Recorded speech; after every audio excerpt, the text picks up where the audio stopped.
ओम शांति। आज आध्यात्मिकता का प्रथम सत्र, स्वयं की पहचान। आइए खुद का खुद से परिचय करें। श्रीमद् भगवद गीता के अंदर भगवान ने अर्जुन को सर्वश्रेष्ठ योग सिखाया, जहां हर अध्याय योग है। योग को आज मनुष्य ने बहुत स्थूलता में ले लिया है या बाह्य स्वरूप से उसको अपना लिया है, लेकिन वास्तव में योग का संबंध आंतरिक चेतना के साथ है। उस चेतना को जागृत करने के लिए स्वयं को जानना अति आवश्यक है। बाह्य स्वरूप से व्यक्ति अपने आप को बहुत अच्छे से जानता है, लेकिन उसके बावजूद भी ये प्रश्न है, know thyself, realize thyself, कि व्यक्ति की वास्तविकता क्या है। ये बाह्य परिचय मिलने से पहले भी हम थे, तो वो कौन सी शक्ति है? हर भारतवासी इतना तो जरूर जानते हैं कि शरीर को चलाने वाली एक चैतन्य शक्ति है, जो अजर अमर अविनाशी है, शाश्वत है, जिसको किसी ने आत्मा कहा, सोल कहा, रूह कहा, शक्ति कहा। लेकिन उसके बावजूद भी जब ये कहा जाता है कि नो दाई सेल्फ, अपने आप को जानो, तो क्या जानना है? और सबसे बड़ी बात तो ये है कि उसको जान करके फायदा क्या, प्राप्ति क्या? आत्मा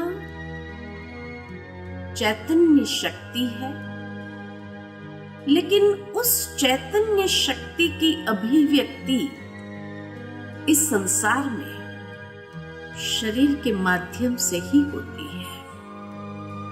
इसीलिए हमेशा हम दो शब्दों का प्रयोग करते हैं, मैं और मेरा।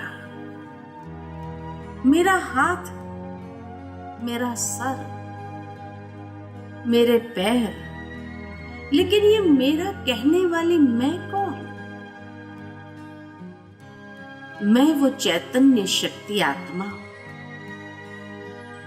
मनुष्य कभी ये नहीं कहेगा कि मैं सर दर्द कर रहा हूं। नहीं, मेरा सर दर्द कर रहा है, मेरे हाथ में तकलीफ है। मैं वो चैतन्य शक्ति हूं। इस अंतर को जब हम समझ लेते हैं और उस वास्तविकता में अपने आप को स्थित करने लगते हैं, जिसको गीता में कहा आत्म भाव में स्थित हो जाए। हे अर्जुन, हर एक को भी आत्म रूप से देखो, लेकिन अगर मैं खुद आत्म भाव में स्थित होती हूं, तभी तो मैं दूसरों को भी आत्म स्वरूप से देख सकती हूं और ये महसूस करती हूं कि ये भी एक आत्मा है। तो अनेक प्रकार के ऊंच नीच, काले गोरे का भाव जो है वो समाप्त हो जाता है, क्योंकि मेरे दृष्टि में परिवर्तन आ जाता कि ये भी एक आत्मा है। आत्मिक भाव को विकसित कर सकते हैं। वो आत्मा की वास्तविकता क्या है? जैसे ही ये अज्ञान दूर होता है, कि जहां मनुष्य ने अपने आप को शरीर से आइडेंटिफाई करना आरंभ कर दिया, अपने आप को शरीर ही समझने लगा, तो अनेक प्रकार के भेदभाव को उत्पन्न कर दिया और तब हम एक दूसरे को सह नहीं पाते हैं, एक दूसरे के साथ अपने संस्कारों को मिला नहीं सकते हैं, चल नहीं पाते हैं और अनेक परेशानियों को जीवन के अंदर उत्पन्न कर लेते हैं। संबंधों में तनाव शुरू हो जाता है। लेकिन जब ये आत्मभाव जागृत होता है तो ये अज्ञान देह अभिमान का या अहंकार का निष्क्रिय होने लगता है और तब हमारा अहंकार किसी से टकराता नहीं, क्योंकि अहंकार ही तो अज्ञान है। किस बात का अज्ञान? अपनी वास्तविकता का अज्ञान। वो आत्मा का वास्तविक स्वरूप कैसा है? आत्मा अति सूक्ष्म दिव्य ज्योति बिंदु स्वरूप है। इसीलिए व्यक्ति जब शरीर छोड़ता है तो ज्योत जलाई जाती है। इसी यादगार में कि जो चैतन्य ज्योत थी वो चली गई। वो आत्मा इस शरीर में कहाँ निवास करती है? मेडिकल साइंस के माध्यम से ये तो पता लगा लिया कि आत्मा का निवास स्थान हाइपोथैलेमस और पिट्यूटरी ग्लैंड के बीच में है, यानी भ्रुकुटी की मध्य से ठीक 2.5 इंच पीछे और ऊपर से 1.5 इंच नीचे। वो है आत्मा का निवास स्थान। लेकिन सरफेस मार्किंग भ्रुकुटी की मध्य में दर्शाया जाता है, जहां हम तिलक लगाते हैं। मंदिर में जाते हैं तो एक प्रथा है कि चमड़े की चीज को बाहर उतारो, अंदर जाकर तिलक लगाओ और उसके बाद भगवान की मूर्ति के सामने जाकर के हाथ जोड़ करके नमन करते हैं। लेकिन इस बात के रहस्य को अगर समझा जाए कि चमड़े की चीज को बाहर उतारना अर्थात ये देह भी एक चमड़ा है। जिस चमड़े का व्यक्ति अहंकार करता है, अभिमान दर्शाता है, वास्तव में उतारना है तो अहंकार के चमड़े को बाहर उतार दो। जिस बात का मनुष्य गर्व करता है, अभिमान करता है, जब भगवान के द्वार में जाओ तो कम से कम उस अभिमान अहंकार को बाहर उतारो। उसके बाद तिलक लगाया, यानी स्वयं को आत्मभाव में स्थित करो और फिर भगवान की मूर्ति के सामने जाकर हाथ जोड़ करके नमन करो। यानी मैं फलाना फलाना नहीं, मैं चैतन्य शक्ति आत्मा, परमात्मा की संतान, परमात्मा को नमन करती हूं। कितना ऊंचा भाव है।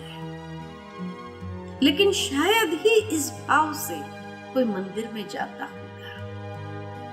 वो आत्मा की वास्तविकता कि आत्मा सतोगुणी है। सतोगुणी यानी द एसेंस ऑफ 7 वैल्यूज। आत्मा 7 गुणों का स्वरूप है। वो 7 गुण कौन से हैं जिसकी चाहना हर इंसान रखता है? शांति, सुख, आनंद, प्रेम, ये आत्मा की चाहना है। लेकिन वास्तव में ये हमारी वास्तविकता है, इसीलिए हमारी चाहना है। जिस तरह हर चीज का अपना एक गुण धर्म है। पानी का गुण धर्म शीतलता है, आग का गुण धर्म गर्मी है, तो आत्मा का गुण धर्म 7 गुण है। उसमें सर्वप्रथम आध्यात्मिक ज्ञान है, यानी समझ। उसके साथ साथ दूसरा है पवित्रता। हर इंसान जब इस संसार में आता है तो कितना प्योर एंड इनोसेंट होता है। एक बच्चा जब जन्म लेता है तो कितना इनोसेंट है, पवित्र है। ये उसकी वास्तविकता है। जहां समझ है, पवित्र भावनाएं हैं, उसी संबंध में प्रेम पनप सकता है। तो तीसरा गुण आत्मा का प्रेम स्वरूप है। जहां ये तीनों है वहां शांति है। शांति हमारा गुण धर्म है। और जहां ये चारों बातें हैं वहां जीवन में सच्चा सुख है। इसीलिए आत्मा सुख स्वरूप है। और जहां ये पांचों बातें हैं वहां जीवन की सर्वोच्च प्राप्ति आनंद है। तभी आत्मा को कहा जाता है कि आत्मा सत चित आनंद स्वरूप है। सत्य स्वरूप उसका यही है। 7 गुण, चैतन्यता की अभिव्यक्ति और उसमें भी आनंद की अभिव्यक्ति जब ये गुण स्वरूप है तब। और जहां ये 6 बातें हैं वहां आत्मशक्ति, विल पावर है। क्योंकि ये 7 गुण सिर्फ गुण नहीं, शक्ति है। ज्ञान की शक्ति, पवित्रता की शक्ति, प्रेम की शक्ति, शांति की शक्ति, ये सब शक्ति है। तो आत्मा चैतन्य शक्ति है। तो ये 7 उसके गुण धर्म, उसकी वास्तविकता है। लेकिन आज ये 7 गुणों से हम बहुत दूर हो गए हैं और 7 अवगुण आ गए हैं। काम, क्रोध, लोभ, मोह, अहंकार, ईर्ष्या और नफरत। 7 गुणों की जागृति के लिए आत्मा के पास 3 सूक्ष्म शक्ति है, जिसको कहा जाता है मन, बुद्धि और संस्कार। मन आत्मा की सोचने की शक्ति का नाम है। बुद्धि समझने की शक्ति का नाम है। इसलिए कहा जाता है सोच समझ के करना। एक है सोचना, दूसरा है समझना और तीसरा कर्म में आना, जो आत्मा के ऊपर अपना प्रभाव छोड़ देता है, जिसको कहा जाता है संस्कार। तो ये मन, बुद्धि और संस्कार आत्मा के साथ शरीर में प्रवेश करते हैं और आत्मा के साथ ही इस शरीर से विदा लेते हैं। जिस तरह शरीर 5 तत्वों का पुतला है और इसीलिए पंच तत्व की पूर्ति के लिए 5 इंद्रियां हैं, इसी तरह ये 7 गुणों की पूर्ति के लिए आत्मा के पास भी मन, बुद्धि और संस्कार, जो आत्मा के ये 7 गुणों की शक्ति को चार्ज करते हैं। तो मन, विचार जितने अच्छे रखेंगे उतनी बैटरी चार्ज होंगे, जितने विचार बुरे होंगे उतनी आत्मा की शक्ति क्षीण होंगी। बुद्धि यथार्थ तभी समझ सकती है जब विचार अच्छे होते हैं और तब व्यक्ति के संस्कार भी श्रेष्ठ होते हैं। तो ये है आत्मा की वास्तविकता। ओम शांति।